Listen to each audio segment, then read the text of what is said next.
Bienvenido, Miguel. Hola, gracias. Aquí estamos. Pues todos tuyos cuando quieras. Bueno, pues muchas gracias primero por invitarme a vuestras jornadas, a este día, ¿no?, del chamanismo, bueno, del paganismo, que enfocaremos desde el punto de vista chamánico aquí, porque, bueno, la dificultad, ¿no?, también que tenemos estos días para poder reunirnos, yo creo que es importante mantener las actividades culturales y comunitarias un poco, ¿no? Dado que ahora pues, hay una cierta tendencia, creo, un poco al individualismo, ¿no?, de nuevo, a encerrarse cada uno en su pequeño mundo. Así que me parece muy, muy interesante que hayáis hecho este Día del Paganismo a pesar de estas dificultades. Bueno, el tema que venía a contaros es el tema del chamanismo en una parte que es Asia Central, ¿no? Vamos a intentar poner algunas imágenes así para situar, sobre todo porque esta parte de la geografía del mundo yo creo que en general es poco conocida, ¿no?, por lo menos aquí en Occidente. Voy a intentar compartir la pantalla. Un momento, a ver qué es aquí. Vale.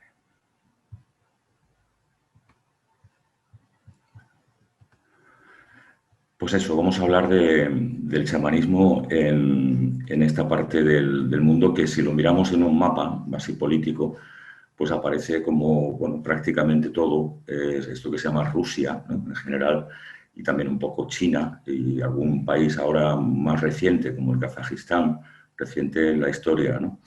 Y, bueno, el país de Mongolia, que sí es más antiguo, pero que en general el panorama parece, bueno, muy poco diverso, ¿no? Claro, este es el mapa político, ¿no? Y este es el problema que tenemos siempre con los mapas políticos, haciéndolos pasar por mapas culturales, ¿no? En realidad, todo eso, esa inmensa mancha que pone ahí Rusia, está llena de culturas. Está llena de culturas que no tienen un estatus político suficiente, ¿no?, para aparecer como tales en el mundo. En esta parte en general que los rusos llamaban Siberia, que bueno, es una palabra un poco colonial, porque Siberia quería decir todas las conquistas rusas más allá de los Urales, ¿no? Encontramos distintos pueblos, distintas lenguas, distintas tradiciones, distintas formas de ver el mundo. Pero en general, incluida todo lo que sería esta parte asiática de Rusia, incluida también Mongolia y estos países que aparecieron a principios de los 90, ¿no?, Kazajistán, Uzbekistán, Kirguistán, todos estos países, todas las culturas que están aquí un poco, a pesar de ser muy diversas, también mantienen muchos rasgos en común. De hecho, incluso esos rasgos se alargan, se extienden hacia el estrecho de Bering y pasan un poco también a América, ¿no?, especialmente al noroeste de América del Norte. Y por otro lado, en la parte ártica continúan también hacia lo que hoy llamamos Europa, ¿no?, especialmente hacia la cultura sami, la cultura que a veces aquí llamamos lapona, ¿no? Bueno, pues todas estas culturas, yo digo, teniendo en cuenta su diversidad y que cada una es ella, ¿no?, y tiene sus rasgos propios, comparten entre cosas básicas una visión del mundo que nosotros aquí en Occidente hemos llamado chamanismo. Esta palabra, chamanismo, la hemos usado precisamente tomándola, bueno, a través del ruso, de una lengua autóctona de esta región, de una lengua tungus, donde la figura que ahora vamos a ver del chamán, de la chamana, se llamaba así, ¿no?, sama, ¿no? De ese sama apareció la forma chamán en ruso y de ahí se extendió a todas las lenguas europeas, ¿no? Esa visión del chamanismo tiene que ver, evidentemente, pues, con una visión del mundo, ¿no? Esta cosa que llamamos chamán no debería ser interpretada desde nuestros parámetros culturales, ¿no? No deberíamos hacer etnocentrismo al estudiar estas características culturales, ¿no? Aquí veis un poco la diversidad de nombres que recibe el chamán, la chamana, en esta región del mundo, ¿no?, en estas partes. Esta parte, bueno, ya veis aquí, incluye un poco pues hasta Escandinavia, el norte, ¿no?, y también un pueblo de hoy de la Europa central, que son los húngaros, que bueno, es el fruto de una migración, ¿no?, desde la zona de los Urales, así en tiempos históricos. Así que en la tradición húngara más antigua, ¿no?, podemos encontrar también muchos elementos de esta llamada Asia Central o Asia Interior.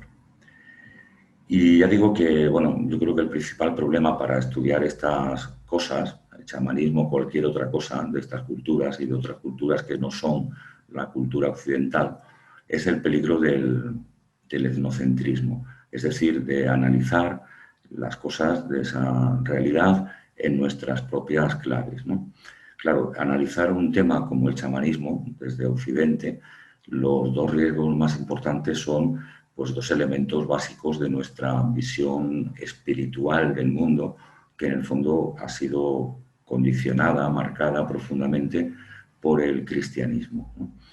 Aunque nosotros aquí en Europa también hemos tenido culturas paganas, la llegada, la imposición, ¿no?, el establecimiento forzoso en un momento y después ya pues creándose un consenso de este cristianismo, nos ha hecho ver cualquier otra forma de creencia, vivencia, visión del mundo, espiritualidad, siempre en dos claves que para el cristianismo son muy importantes, ¿no?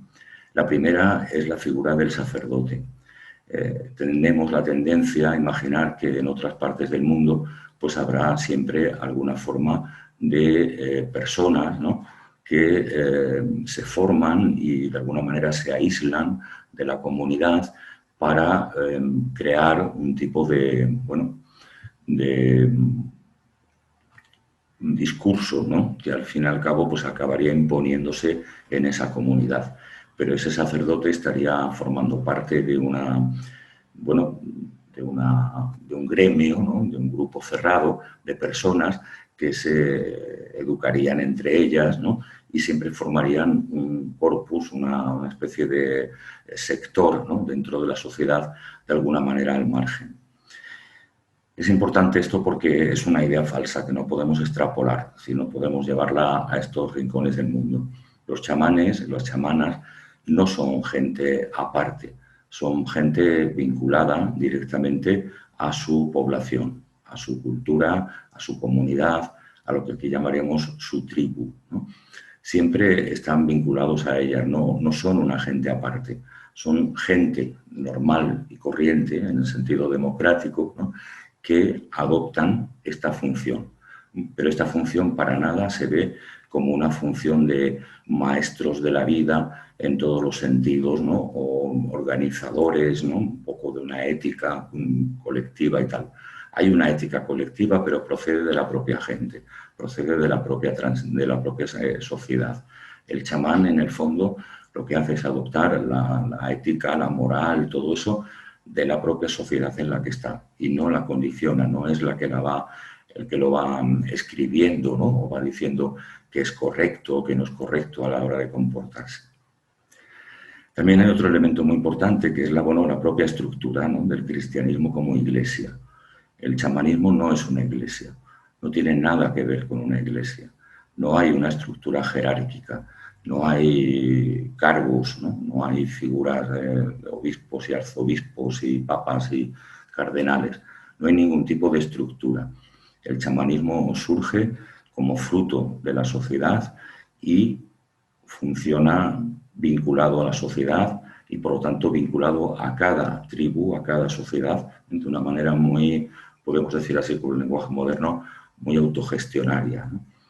Entonces, eso creo que es importante, ¿no?, porque no estamos así asistiendo a un reemplazo del sacerdote cristiano por un sacerdote más vinculado a la tierra, más, ¿no?, interesante a este nivel en otras partes del mundo, sino ante una forma de tratar todos estos ámbitos que aquí llamamos espiritualidad de una manera totalmente distinta. De una manera totalmente distinta, y ya digo, muy vinculada a la comunidad. Yo de alguna manera, bueno, quizá pueda salir un poco en el debate, soy un poco crítico, ¿no?, respecto a la idea de un chamanismo así universal como algo que es compacto, que es coherente en todos los continentes, ¿no? Creo que hay muchos chamanismos distintos en distintas partes del mundo y en el fondo el llamarle chamanismo y el de alguna manera conectarlos es un problema de nuestra visión, ¿eh? Somos nosotros, desde una perspectiva occidental antropológica, los que hemos creado esta categoría y la hemos intentado imponer como etiqueta al menos metodológica, ¿no?, en otras partes del mundo. Pero en realidad cada chamanismo está muy vinculado a su propia cultura. Por eso se dice que es posible que el chamanismo sobreviva en estas culturas incluso sin chamanes, ¿no? Es decir, que puede que no aparezca determinada gente que hace estas tareas, pero sí la cultura mantiene esa forma de ver el mundo donde el chamán es una figura, bueno, que hace una función concreta, ¿no? ¿Qué visión es esa del mundo que llamamos aquí en Occidente chamanismo, en el caso de Asia Central? Pues es una visión que entiende que la realidad se divide en tres planos, ¿no?, en tres mundos, en ese sentido. Hay un mundo superior, es un mundo que está ocupado por las aves, las cornamentas también de los renos y de otros animales con cuernos. Hay un mundo medio donde vivimos los seres humanos y todos los animales que caminan, y hay un mundo inferior, un mundo de abajo, que está poblado sobre todo por los reptiles, ¿no? Aquí ves, por ejemplo, un tambor chamánico de los Jakasos, que es un pueblo que está un poco al norte de Mongolia, ya en la Federación Rusa, y en este tambor se representan un poco estos tres mundos, ¿no? El mundo inferior de los reptiles, el mundo medio de los animales que tienen patas, incluidos los humanos, y el mundo superior de los animales que vuelan. Estos tres mundos son tres mundos reales, es decir, forman parte del mundo que vivimos. No, el mundo superior y el mundo inferior no son el cielo y el infierno cristianos, no son una cosa que se alcanza después de la muerte, no es otro plano alternativo y de alguna manera contrapuesto al plano material en que nos desenvolvemos. Los tres son totalmente materiales, los tres están aquí, en todo momento, y con los tres hay que interactuar.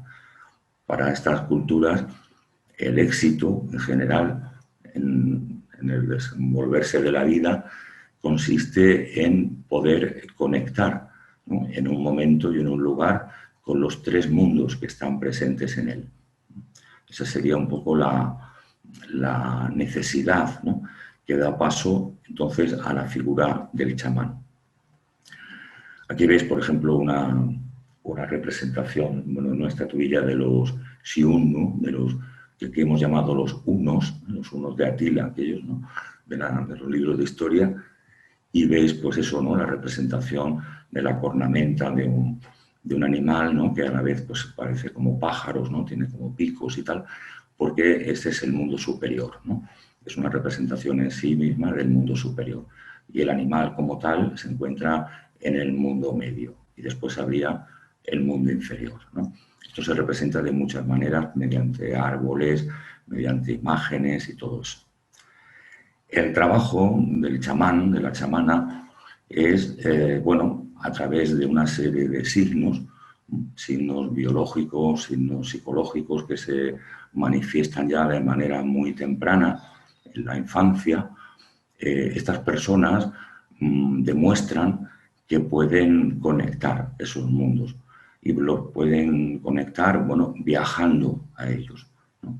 Aquí ves una imagen de bueno, de lo que sería el viaje de un chamán de la región de Altai. Altai está al noroeste de Mongolia, y aquí veis un poco lo que sería esta representación, ¿no?, del viaje chamánico. Bueno, no me voy a entretener así mucho en las explicaciones que nosotros desde la psicología, el psicoanálisis en Occidente damos sobre qué es este viaje chamánico, ¿no? Un viaje chamánico que la mayoría de los antropólogos occidentales está de acuerdo en asociar a lo que llamamos estados alterados de conciencia. Estados alterados de conciencia que en la zona de Asia se consiguen sobre todo por técnicas psicomotrices, ¿no?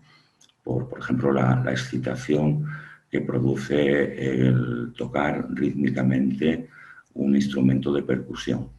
Y por eso la importancia, ¿no?, central en estas culturas del tambor como tal. El tambor también pasa un poco a América a través del estrecho de Bering, pero también luego se va reemplazando por otras cosas, ¿no?, como la maraca, por ejemplo, ¿no?, que es más frecuente entre los chamanes americanos.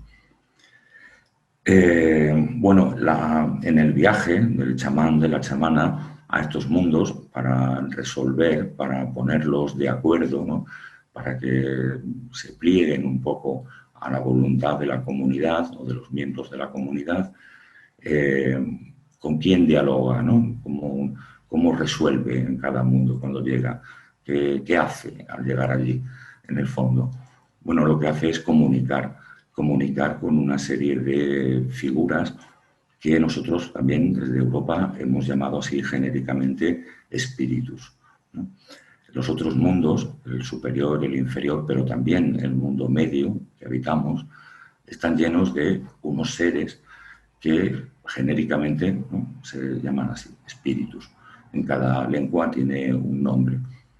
Claro, aquí también nosotros en Occidente, bueno, espíritu, ¿no?, despierta una alarma, ¿no?, unas conexiones de connotaciones ya, ¿no?, rápidamente, porque claro, espíritu quiere decir espíritu frente a materia, ¿no?, alma frente a cuerpo.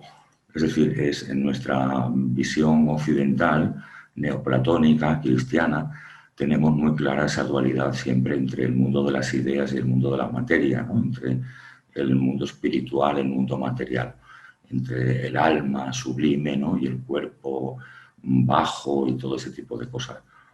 En estas culturas no, es decir, estas figuras, bueno, pues aquí las hemos traducido por espíritus y si tiene esas connotaciones para nosotros es una mala traducción, ¿eh? Tenemos que buscar otro término para hablar de todo esto. Esas figuras que están y que directamente no son perceptibles, puede ser, ¿no?, en nuestra realidad, son tan reales como nosotros, son tan materiales en este sentido, que nos hace falta la materialidad para sentir la realidad, como somos nosotros, como todos los seres humanos y los animales y tal que conocemos, ¿no? Entonces, bueno, aquí veis una representación de unas imágenes de este tipo, ¿no?, de intentar visualizarlos, ¿no?, por decirlo así, entre los pueblos Boldi, ¿no?, digamos, de la parte este, ¿no?, cerca del Pacífico, de Siberia. Esa figura, el chamán, puede viajar y puede conectar con otros espíritus, con otros seres, ¿no?, de otros planos, los espíritus de los que hablamos, porque, bueno, tiene unas cualidades, ¿no?, unas cualidades psíquicas, psicofísicas especiales. Y es muy interesante ver que en todos estos pueblos también hay una unanimidad, ¿no?, muy interesante, que es considerar que las mujeres están especialmente preparadas para hacer esa función. Esas características psicofísicas que necesita el viaje chamánico se dan de manera más automática, más directa, más normal entre las mujeres que entre los varones. Esa es una idea básica de todas estas culturas si las rastreamos hacia atrás. Cuanto más buscamos las fuentes antiguas de estas culturas, más encontramos esta convicción. También vemos que en el paso del tiempo, en el siglo XX, este tipo de ideas, bueno, se van reemplazando incluso por un protagonismo masculino, ¿no? Pero en ese proceso podemos ver quizá una apropiación masculina de esta tarea, la tarea chamánica, que seguramente, como muchos defienden, fue originalmente, ¿no?, precisamente por todo esto que acabo de decir, una tarea de mujeres, ¿no? Y por eso el título que le daba a esta charla, ¿no? Y es eso de las mujeres son chamanas por naturaleza. Porque esa frase, textualmente, se la dijo un chamán masculino de los Chukchi, que están en la península de Chukotka, que es la península que de Asia está ya más pegada a Alaska. De Chukotka se pasa más o menos a Alaska, ¿no? Por están las islas estas en medio aleutianas, ¿no? Bueno, pues en esa parte, el extremo este, noreste de Asia, ahí vive tradicionalmente el pueblo llamado Chukchi. Los Chukchi decían eso: las mujeres son chamanas por naturaleza. Los hombres pueden ser chamanes poderosos, pero tardan mucho tiempo y les cuesta mucho trabajo. Y las mujeres lo hacen de una manera mucho más automática, mucho más simple. Tardan mucho menos en aprender todas las técnicas, a hacerlo bien y a ponerlas en práctica. Y lo mismo se encuentra en otros pueblos de esa zona ártica. Las mujeres en todas esas culturas aparecen como las originales chamanas y podemos rastrear un poco que a través de todas ellas, a través de la historia, poco a poco van perdiendo ese papel y van apareciendo hombres, ¿no?, que lo monopolizan, ¿no?, de alguna manera. Por ejemplo, bueno, los manchúes, que era un pueblo que también venía de Asia Central, ¿no?, y se estableció en China y formó una dinastía, la última monarquía que hubo en China, ¿no? Los manchúes crearon en Pekín un centro chamánico que se llamaba el Palacio de la Tranquilidad Terrestre. Y este palacio, pese a que ya estaba integrado un poco, ¿no?, en la cultura china y tal, porque los manchúes pues, fueron poco a poco ellos, ¿no?, fusionándose un poco con la tradición milenaria china, en este palacio reservado especialmente a rituales chamánicos, bueno, las únicas personas que lo podían llevar eran mujeres, ¿no? Eso sucedió hasta el final de la dinastía manchú, hasta comienzos del siglo XX. Y el hecho de que fueran solamente mujeres las que llevaran todo el templo y sus rituales era precisamente porque se consideraban que eran las más aptas, ¿no? Incluso si intentamos rastrear la literatura, que es un problema porque en estos pueblos la mayoría han sido tradicionalmente nómadas, se han dedicado al pastoreo, a la caza, y no han desarrollado así técnicas de escritura propias, ¿no?, alfabetos, diríamos. Pero si buscamos entre los pueblos que sí tenían escritura y hablaban, ¿no?, ya de otros pueblos de Asia y tal, claro, encontramos la cultura china, ¿no? El concepto de Wu en China es muy interesante porque es un concepto muy antiguo y es quizá la forma más antigua históricamente que tenemos de nombrar a estos chamanes o chamanas, ¿no? Wu era el chamán, la chamana. Pero curiosamente, además, Wu es la chamana más que el chamán. Es decir, que en principio esta palabra era una palabra aplicable al mundo femenino. Ha sido mucho más tarde cuando se ha intentado encontrar una connotación masculina. Y esto también es muy interesante, ¿no? En estas culturas, la mayoría de pueblos tienen una palabra para chamán, chamana, que originalmente es chamana, es femenina. Y después chamán es como un extra. A veces incluso se busca otra palabra diferente para hablar de los chamanes masculinos, ¿no? Porque la palabra dedicarse al chamanismo es automáticamente una palabra femenina. Bueno, lo encontramos en muchas culturas, no solamente en la cultura china. En las historias más antiguas sobre los mongoles y sobre otros pueblos de Siberia también aparece siempre la palabra chamana, antes que chamán. Digamos, chamana, diríamos así, en plan lingüístico, es el término no marcado, es el femenino aquí, el no marcado. Y también encontramos ya en las tradiciones de los pueblos que se convierten en pueblos sedentarios, ¿no?, desarrollan toda una estructura de mitología escrita y tal, pues encontramos muchas referencias a que, bueno, la fundación del chamanismo fue una actividad de mujeres diosas, ¿no? Por ejemplo, en China encontramos la figura de Shi Guangmu, la madre reina del oeste, que se considera la que trajo el regalo del chamanismo a la humanidad y que es evidentemente una mujer. En Corea, que es un país que actualmente no se incluye en Asia Central porque los coreanos se sedentarizaron, se dedicaron a la agricultura, organizaron un estado, ¿no? En ese sentido son muy diferentes de los nómadas de la estepa, pero históricamente, ¿no?, están conectados, incluso parece que lingüísticamente, pues en Corea también el origen del chamanismo es una figura mitológica femenina, la abuela Taesin, que incluso pues, se aparece, ¿no?, en sueños a la gente que se forma en el chamanismo coreano actual. La arqueología, pues igual, ¿no? Encontramos en excavaciones esqueletos de mujeres chamanas.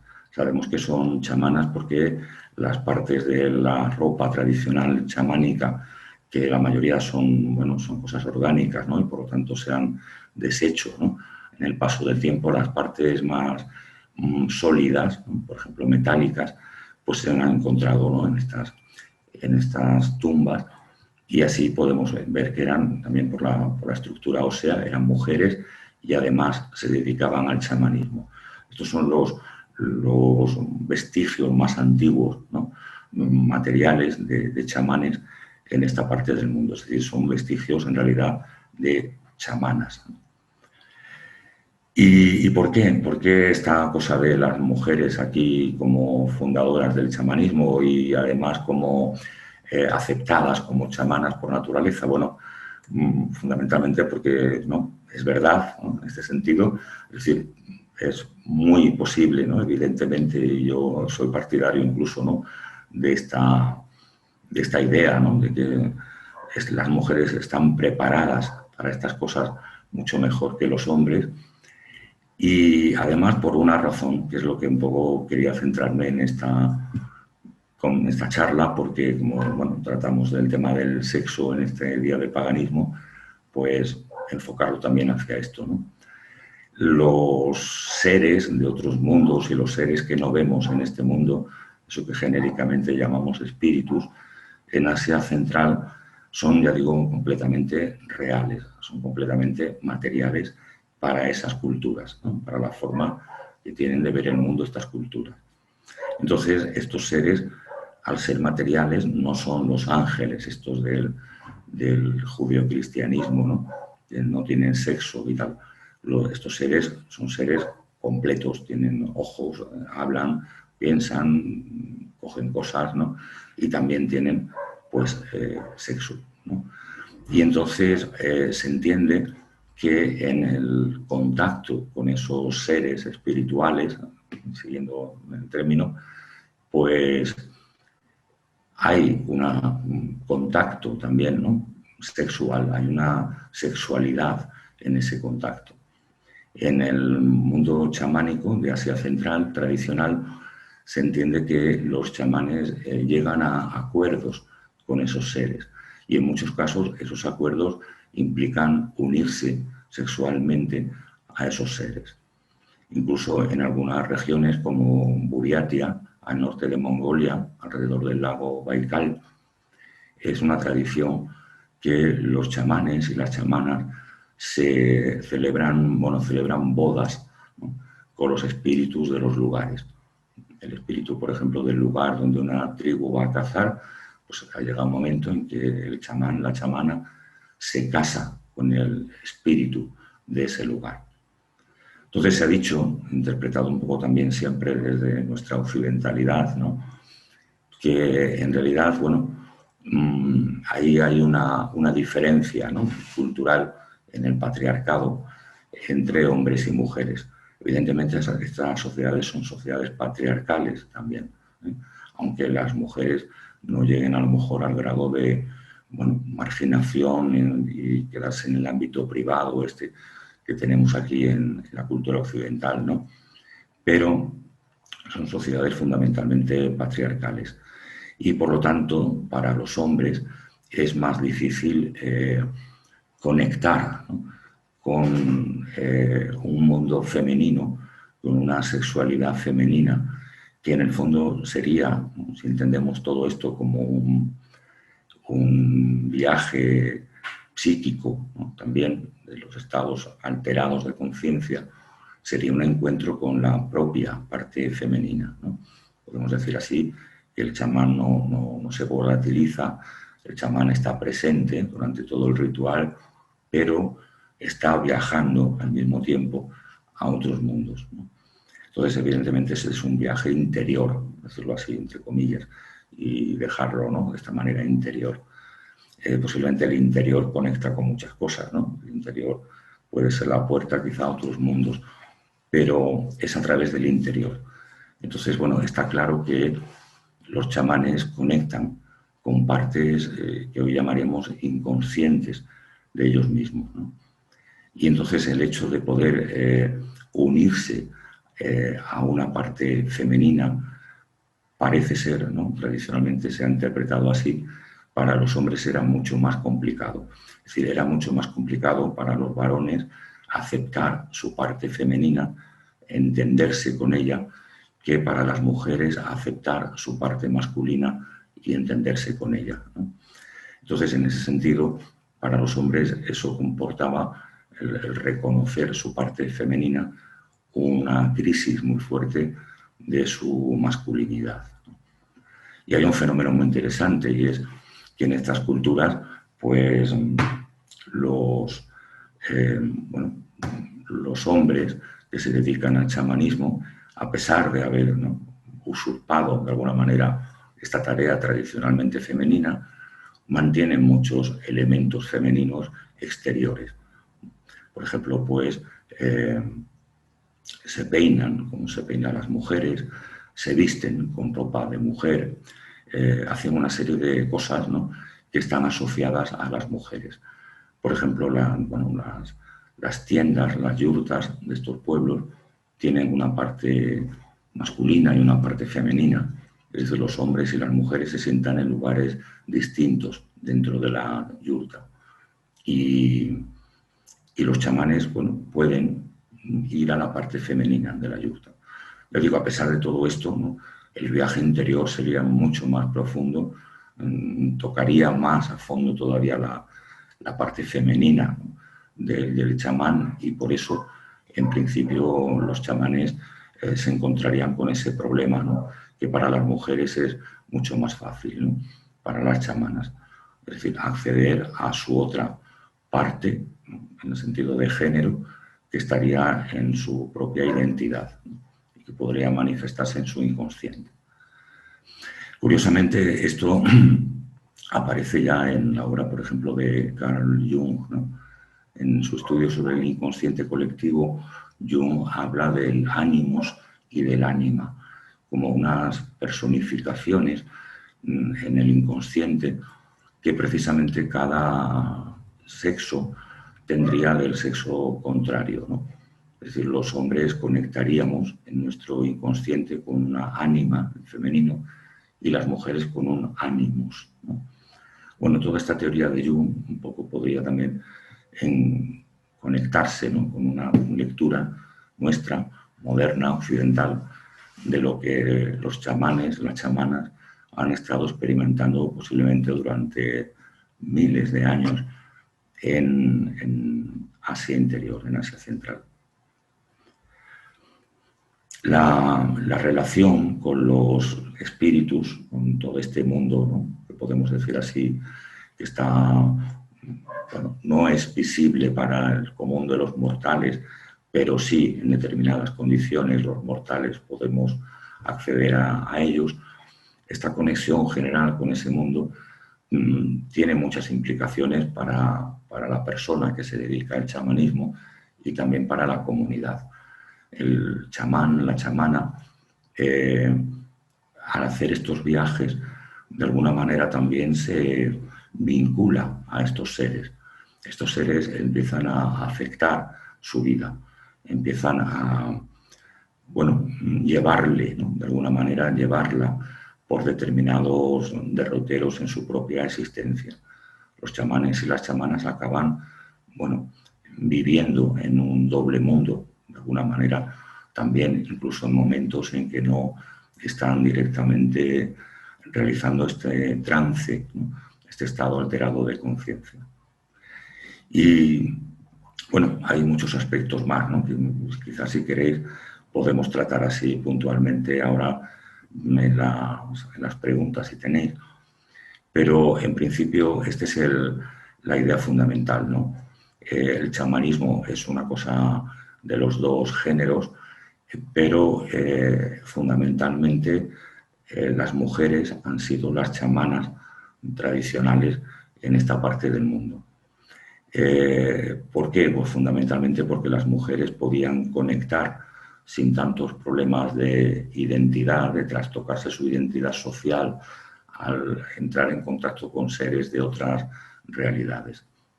Y el caso de los hombres, en este sentido, ha sido como más tardío, ¿no? Y siempre, incluso reconociendo en estas culturas que para los hombres todo eso implicaba un esfuerzo especial. Cosas que conocemos en América del Norte como de los pueblos indígenas, como terceros géneros, ¿no? Y tal, que en algunas culturas indoamericanas están muy establecidos, proceden posiblemente, ¿no?, de esta necesidad, ¿no?, masculina de pronto de salir de los patrones clásicos para poder acercarse al mundo de los espíritus, para poder ser chamanes, ¿no? De alguna manera es difícil ser chamán manteniendo una visión muy, muy tradicional de lo que implica la masculinidad en estas culturas. Y luego, bueno, hace falta, ¿no?, llevarse bien con espíritus masculinos y espíritus femeninos. Entre los inuit, ya en el Ártico, algunas cosas, por ejemplo, pues el espíritu que controla el mar es una mujer, ¿no? Es decir, que obligatoriamente los inuit, que son pescadores y marinos, en la parte de la costa, ¿no? Luego hay, bueno, son los esquimales, ¿no?, del interior, pero en la parte más pegada a Asia se dedican sobre todo a la caza de mamíferos y tienen que entenderse, ¿no?, obligatoriamente con una figura femenina. Sin embargo, los peces en concreto, no el mar, en el sentido de buen tiempo, mal tiempo, sino también los peces, es decir, la caza y la pesca, pues están llevados, ¿no?, dirigidos por un espíritu masculino. Así que ahí es el trabajo contrario, ¿no? Uno tiene un poco como que estar dispuesto a encontrarse con cosas masculinas y femeninas y no elegir, ¿no?, por el género social solamente el trato automáticamente con uno de estos géneros. Que las mujeres están predestinadas, ¿no?, de alguna manera a estas actividades de abrirse a otros mundos y de percibir otras realidades, se puede ver también en la propia historia, incluso moderna, del chamanismo. Cuando en el siglo XX, durante la época soviética, se prohibió el chamanismo y se persiguió por razones que querían ser, bueno, políticas, ¿no?, educativas de la población, educándolas en el ateísmo y tal. Por tanto, el chamanismo, como era una religión, había que acabar con él también. Pues fueron muchas las mujeres, ¿no?, muchas mujeres las que mantuvieron el chamanismo, la tradición, en secreto, las que haciendo su vida normal en estas repúblicas socialistas, la Unión Soviética, en la República Popular China, perdón, pudieron mantener al mismo tiempo los rituales chamánicos para que no se perdieran hasta la actualidad.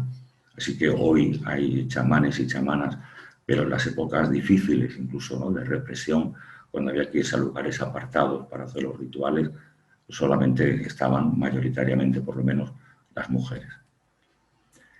Y bueno, hoy hay todavía un chamanismo en todos estos pueblos, incluso se está recuperando de alguna manera como una señal de identidad por el tiempo perdido, ¿no?, cuando intentaron homogeneizarlos en extraños ciudadanos socialistas, urbanos, industriales, ¿no?, a estos pueblos que siempre habían estado tan vinculados a la naturaleza y a la tierra y al pastoreo.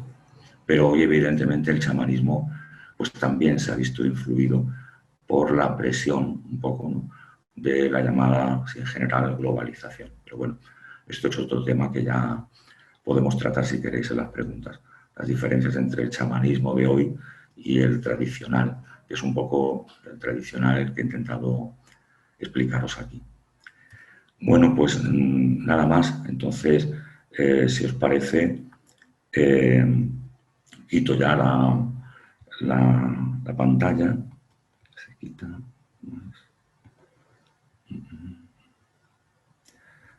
Bueno, no sé cómo se quita esto. Bueno, pues ya si queréis hacemos, ¿no? Pasamos a... Mira, me salió. A eso. Vale. Muchas gracias, Miguel. Alguien lo ha hecho por mí. Gracias. Sí, ya te salgo una mano. Varias preguntas que han puesto en el chat. Laura pregunta que si en si las chamanas tradicionales que viven en paralelo en estos dos mundos, entre el mundo chamánico y el mundo terrenal o el mundo cotidiano, digamos, de alguna forma reduce su papel en este mundo más terrenal, como la maternidad, por ejemplo, y si ocurre también así con los chamanes hombres. Sí, bueno, de hecho en algunas culturas de Siberia, de esta parte del mundo, hay hombres que formalmente, chamanes, que dicen estar casados, ¿no?, con un espíritu y por lo tanto pues es su pareja, ¿no? Estas sociedades son sociedades en general monogámicas y entonces pues es su pareja. Pero bueno, no significa tampoco que no puedan tener, no sé, posiblemente otras relaciones, otras cosas, pero formalmente ante la comunidad son, bueno, se dedican al espíritu, ¿no? Es su marido, ¿no?, en ese sentido, su mujer. No sé, tanto si son hombres como son mujeres, el dedicarse tu vida a hacer de chamán para tu tribu, para tu comunidad, digamos que te separa del día a día normal de un hombre o una mujer, pues, de que forma parte de esta comunidad. Bueno, pero es que todos no se casan. Es decir, hay algunos que tienen relaciones, ¿no?, con espíritus, pero no lo formalizan, no les presentan a sus padres. Entonces, al final, bueno, hay muchos chamanes que están casados, ¿no?, o tienen parejas así, chamanas, y no es un espíritu, digamos, es un humano. Entonces, no, se da un poco de todo, ¿eh? El tema de casarse es un acto casi, pues, social muy importante, ¿no? Y se hace, creo, en condiciones de, bueno, de mucha dificultad, ¿no? Por ejemplo, lo hacen mucho los pueblos cazadores de los bosques de la taiga, que es una zona así especialmente dura porque la taiga tiene un terreno muy malo, ¿no?, para cualquier tipo de agricultura y tal. El suelo está normalmente así como pantanoso. Hay muchos bosques. Es muy difícil, ¿no?, caminar por la taiga, buscarse, digamos, el sustento. Entonces, a veces se llega a esto, pero yo creo como un caso, de alguna manera, extraordinario también, ¿no? Porque se conviene, en este caso, por ejemplo, que los dueños de la taiga, le dicen así, bueno, le den a la tribu la posibilidad de cazar, ¿no?, de encontrar a los animales. Claro, estas sociedades, hay que pensar eso, ¿no?, se llaman así en las etiquetas antropológicas de cazadores, recolectores, y entonces son sociedades que dependen mucho del día a día para sobrevivir, no acumulan, ¿no?, como las sociedades agrícolas, ¿no?, un remanente para momentos de dificultad, sino que prácticamente no encontrar sustento a diario implica una catástrofe, ¿no? Entonces, por eso creo que se ha llevado a esto. Pero no, en ese sentido yo también lo separaría un poco, ¿no?, de nuestras ideas de celibato y demás, que vienen, yo creo, por el otro camino, ¿no?, por el camino de considerar que el sexo es material, por lo tanto es malo, ¿no?, por lo tanto alguien dedicado a una vida espiritual debería renunciar al sexo. Todo eso es el discurso occidental, ¿no? Estas sociedades, en principio, continúan, ¿no?, con una vida sexual intensa, solamente que con estos seres, ¿no?, también. Nática pregunta también si el tema del chamanismo es algo de hereditario, si un chamán tiene descendencia, si es habitual que su descendencia también se dedique al chamanismo o no tiene por qué. Bueno, Se piensa en general que entre las características, ¿no?, para que una persona en concreto se convierta, llegue a ser un chamán, una chamana, es haber tenido figuras así ya entre sus antepasados, ¿no? No es directamente hereditario en el sentido de padres a hijos, pero sí hay una idea general de que en tu familia tiene que haber habido alguien que se haya dedicado a eso. De hecho, la única manera de poder ser chamán, si en tu familia no ha habido chamanes antes, es haber sido un ayudante de un chamán. Bueno, en estas sociedades tampoco hay un único espíritu, no es como esto, espíritu y cuerpo y tal, alma y cuerpo, sino que hay muchos espíritus dentro de un ser humano. Y uno de ellos, el que transmite esta propiedad de ser chamán, pasa a otra persona al cabo de unos 3 años, más o menos, suele ser la media en estas sociedades, para que pase a otra persona. Y a una persona incluso ya adulta, ¿no? Y en este momento, pues, bueno, pasaría automáticamente a un descendiente o el chamán podría enviárselo al que tuvo de acompañante, al ayudante. En estas sociedades siempre el chamán suele tener una persona como mínimo que le ayude. Uh-huh. También preguntan si en el chamanismo actual se sigue manteniendo una estética femenina para ambos sexos del chamán. Bueno, en principio sí, o sea, el traje de chamán, no hay un traje de chamán y otro de chamana, ¿no?, donde se ha conservado un poco este indumentario. De hecho, hay elementos que incluso podríamos decir así que son, bueno, un intento de copiar el mundo femenino en estos trajes, ¿no? En principio digo unisex, ¿no?, pero que tienen elementos que intentan recordar a las mujeres, ¿no? Por ejemplo, es muy frecuente la existencia de círculos de hierro colocados en el pecho para simular así como pechos, ¿no?, del chamán masculino, por ejemplo. Entonces, bueno, es algo que hombres y mujeres utilizan igual. Lo que pasa es que estos trajes en principio se han perdido bastante. Durante la época de la represión estalinista de estos países, Mongolia también fue una república popular de Mongolia, pues estos trajes se quemaron, la mayoría, se destruyeron, igual que se rompieron y se quemaron los tambores que se iban encontrando por las aldeas, ¿no? Entonces, hoy hay un neo-chamanismo que ha vuelto a vestirse de chamán, pero hoy encontramos cosas de todo tipo. Hoy la gente ya no tiene esta memoria directamente de eso, entonces ha creado, recreado un poco esta vestimenta, incluso con la influencia de, bueno, de los movimientos espiritualistas europeos y demás, ¿no? También preguntan si la chamana de un territorio es reconocida por otros pueblos o es un tema muy local o muy de su comunidad, ese reconocimiento. En principio es un tema muy local. O sea, no hay una especie de, bueno, no sé, ¿no?, transterritorialidad así de las tareas en general de un chamán, una chamana. Está muy vinculado a su comunidad y trabaja para su comunidad. Trabaja para conseguir eso, pues, sustento, para conseguir solucionar problemas, para sanar a alguien que esté enfermo dentro de la comunidad o de lo que sea, ¿no? Entonces no son reconocibles en principio, ¿no?, fuera de su comunidad.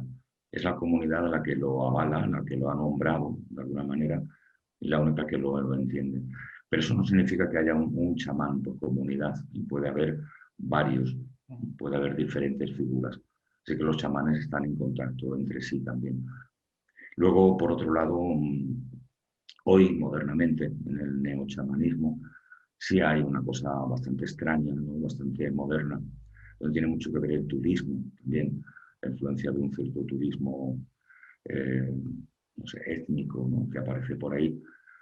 Y es, bueno, festivales de chamanes, ¿no?, reuniones de cientos de chamanes, de 50 chamanes, que se reúnen todos en un sitio. Uno va a Ulan Bator, a la capital de Mongolia, y hay edificios, ¿no?, hay oficinas de chamanes, y hay un montón de chamanes, uno en cada planta. Y la gente va al chamán que le viene mejor. porque cada uno está especializado en una cosa, ¿no? Como cuando uno va más a un sitio, a una tienda que a otra porque la atienden mejor o no sé. Y bueno, estas son cosas de la modernidad, ¿no? Pero el chamanismo siempre estaría muy vinculado a cada comunidad. ¿Sí? Vale, perfecto.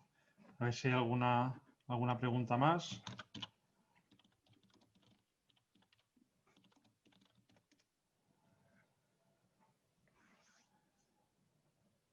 Parece que no. Pues bueno, Miguel, muchas gracias Bueno, por tu te participación. digo, Ha sido gracias un a tema vosotros, a muy, vosotras. muy interesante. Como ya hemos hecho Bueno, con los anteriores ponentes, te haremos entrega de una de estas hojas que una compañera del Templo Blinda ha hecho expreso para esta ocasión, muchas gracias. símbolo del otoño y como de recuerdo de tu Ujú. participación en el Día del Paganismo, que nos encargaremos de hacerte llegar. Muchas gracias. Muy De nada. bien. Bueno, pues nada, es un saludo a todos, a todas. Muchas Que vaya gracias, muy bien. Miguel. Hasta la próxima. Hasta la próxima. Chao.